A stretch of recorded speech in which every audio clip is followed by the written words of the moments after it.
নমস্কার বন্ধুরা, নতুন একটি রেসিপিতে সবাইকে স্বাগতম। আজ করলাম রুই মাছের কাসন পোড়া। প্রথমে রুই মাছগুলোকে ভালো করে ধুয়ে একদমই হালকা আঁচে ভেজে তুলে নিলাম।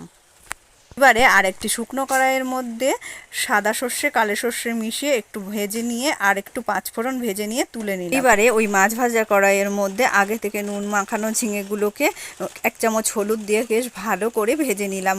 ঝিঙের জলগুলো যতক্ষণ না শুকিয়ে যায় ততক্ষণ পর্যন্ত এটাকে ভাজতে হবে। তারপর ওই কড়াইয়ের মধ্যে তেজপাতা আর পাঁচফোড়ন দিলাম, তারপর একটু আদা দিলাম। তো এটা ভাজা হতে হতে এইদিকে আমি ওই মশলাটাকে ভালো করে গুঁড়ো করে নিলাম। আর এইবারে ওই কড়াইয়ের মধ্যে কিন্তু আমি যতটা পরিমাণ ঝোল রাখবো সেই আন্দাজ বুঝে এর মধ্যে জল দিয়ে দিলাম। এর মধ্যে কয়েকটা চেরা কাঁচা লঙ্কা, হলুদ আর লঙ্কা গুঁড়ো দিলাম। আর এর মধ্যে এবারে ভাজা জিরে গুঁড়ো আর ভাজা ধনে গুঁড়ো এর মধ্যে দিয়ে দিলাম। আর 1 চামচ লবণ, 1 চামচ মিষ্টি দিলাম। ভালোভাবে ফুটে উঠতে এর মধ্যে দিয়ে দিলাম সেই মশলাটা আর এই মাছ